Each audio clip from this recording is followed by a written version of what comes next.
Welcome back. ఎన్నికల బరిలో ఉన్న అన్ని పార్టీలు విజయం కోసమే పోరాడతాయి.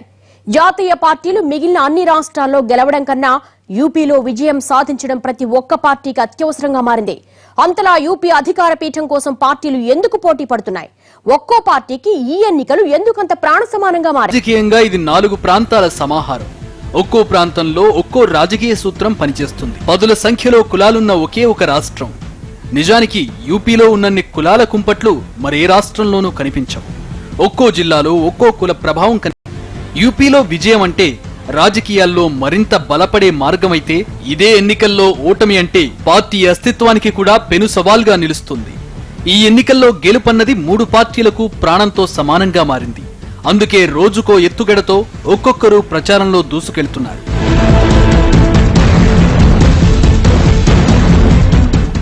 పదహారేళ్ల కిందట ఉత్తరప్రదేశ్లో అధికారాన్ని దూరం చేసుకున్న బీజేపీ ఇప్పుడు మోడీ అండ చూసుకుని మరోసారి ఎన్నికల సమరానికి సిద్ధమవుతోంది.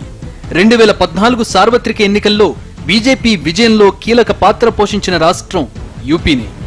మోడీ దేశవ్యాప్తంగా 29 రాష్ట్రాల్లో గెలుచుకున్న మొత్తం లోక్సభ సీట్లలో అక్షరాల 25% సీట్లు ఒక్క యూపీ నుంచే వచ్చాయి.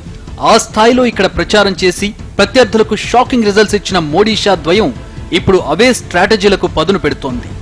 ఆ ఎన్నికల్లో యూపీలో 42.3% ఓట్లు బీజేపీకే పడ్డాయి. ఇప్పుడు కూడా అదే స్థాయిలో ఓట్లు రాల్చుకుంటే బీజేపీ పంట పండినట్లే. మరి ఈసారి యూపీలో కాషాయ జెండా ఎగురుతుందా లేదా అన్నదే 2019 ఎన్నికల్లో మోడీ విజయాన్ని నిర్దేశిస్తుంది.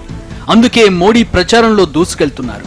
అఖిలేష్ ను నమ్మవద్దంటూ విమర్శలు గుప్పించడంతో పాటు ఒక్కసారి బీజేపీకి అవకాశం ఇస్తే అభివృద్ధి అంటే ఏంటో చూపిస్తామంటున్నారు.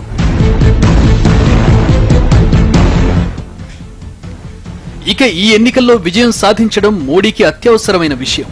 ఎందుకంటే ఇప్పటికే గడిచిన 2 ఏళ్లుగా అన్ని అసెంబ్లీ ఎన్నికల్లో బీజేపీ పరాజయం పాలవుతూ వస్తోంది. ఇది మోడీ మీద ప్రతికూలతను పెంచుతూ పోతోంది.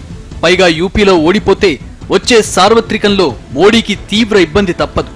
అందుకే ఒక్క యూపీ పీఠాన్ని దక్కించుకుంటే చాలు 2019లో మరోసారి సునాయాసంగా ప్రధాని పీఠం ఎక్కవచ్చని మోడీ ప్లాన్ వేస్తున్నారు.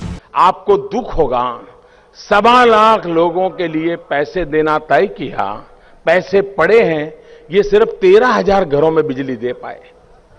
कौन जिम्मेवार इसके लिए? ये काम बोलता है आपका?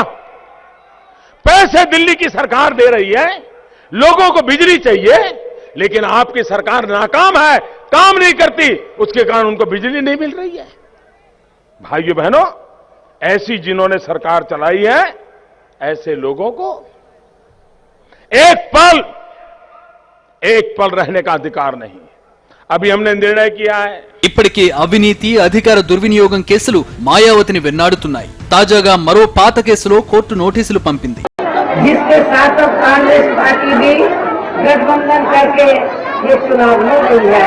వీళ్ళిద్దరిది ఒక కథ అయితే అధికార సమాజ్వాదీది మరో కథ. గూండారాజ్ అన్న పేరును చెరిపేసి పార్టీని మళ్లీ అధికారంలోకి తీసుకొచ్చిన యువనేత అఖిలేష్ యాదవ్ ఈసారి అనూహ్యంగా ఆఖరి నిమిషంలో కాంగ్రెస్ తో జట్టు కట్టి బరిలోకి దిగాడు. చివరి క్షణం వరకు అధికార పార్టీలో నెలకొన్న సంక్షోభం ఒకానొక దశలో సమాజ్వాదీ అస్తిత్వానికే ప్రమాదకారిగా మారింది. కానీ బహిష్కరణలు, బహిరంగ దూషణలు, క్షమాపణలు, రహస్య మంతనాలు, బుజ్జగింపులు, ఆవేశాలు, ఆదేశాలు ఇలా అటు అన్నదమ్ముల మధ్య, ఇటు తండ్రి కొడుకుల మధ్య, మరోపక్క బాబాయ్ అబ్బాయిల మధ్య సాగిన ఈ వైరం చివరికి సయోధ్యతోనే ముగిసింది. ములాయం కాస్తంత పట్టు విడవడంతో సమాజ్వాదీ ఐక్యంగానే ఎన్నికల ముందుకొచ్చింది. ఇక ఈ యువ నాయకుడికి కాంగ్రెస్ యువనేతకి దోస్తీ కుదరడంతో ఇద్దరి కూటమి ప్రచారంలో దూసుకెళ్తోంది. 3వ విడత ప్రచారంలో ఉన్న అఖిలేష్ యాదవ్ బీఎస్పీ ఎన్నికల తర్వాత బీజేపీతో చేతులు కలుపుతుందని, కాబట్టి ఆ పార్టీని నమ్మొద్దంటూ ఆరోపిస్తున్నారు. బీఎస్పీ, బీజేపీలపై తీవ్ర స్థాయిలో విరుచుకుపడ్డారు. అటు ప్రధాని మోడీ పైన వాగ్బాణాలు సంధించారు. పెద్ద నోట్ల రద్దు నిర్ణయం వల్ల దేశంలో నగదు కొరత ఏర్పడిందని, మిలియన్ల మంది ప్రజలను ఏటీఎంలు, బ్యాంకులు ఎదుట నిలబడేలా చేశారని మండిపడ్డారు అఖిలేష్.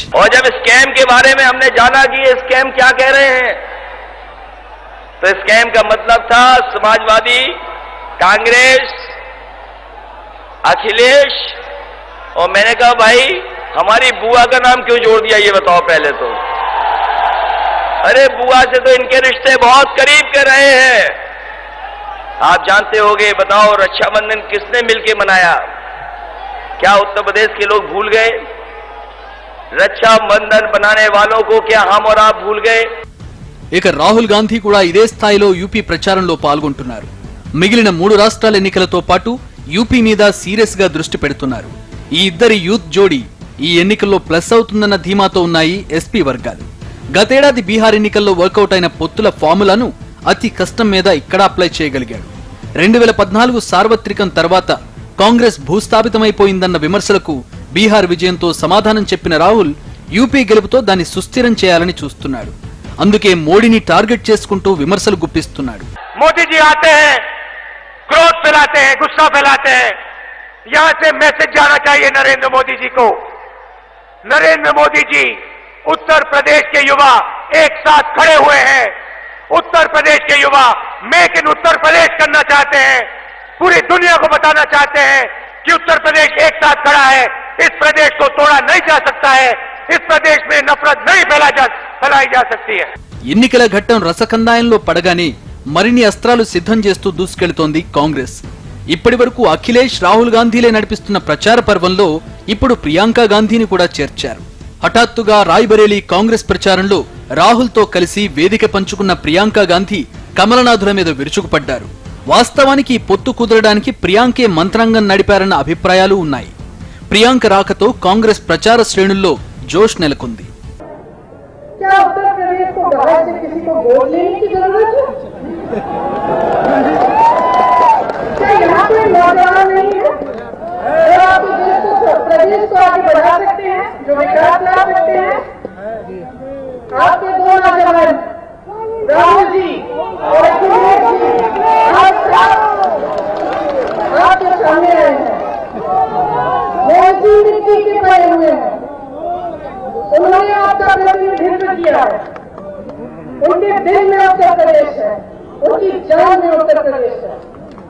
ఈ ఒక్కసారే కాదు, మిగిలిన 4 విడతల ఎన్నికల్లోనూ ప్రియాంక ప్రచారం చేస్తే మరిన్ని ఫలితాలు సాధించవచ్చని కాంగ్రెస్ శ్రేణులు ఆశాభావం వ్యక్తం చేస్తున్నాయి. ఈ ఎన్నికలు ఎందుకంత ప్రతిష్టాత్మకం?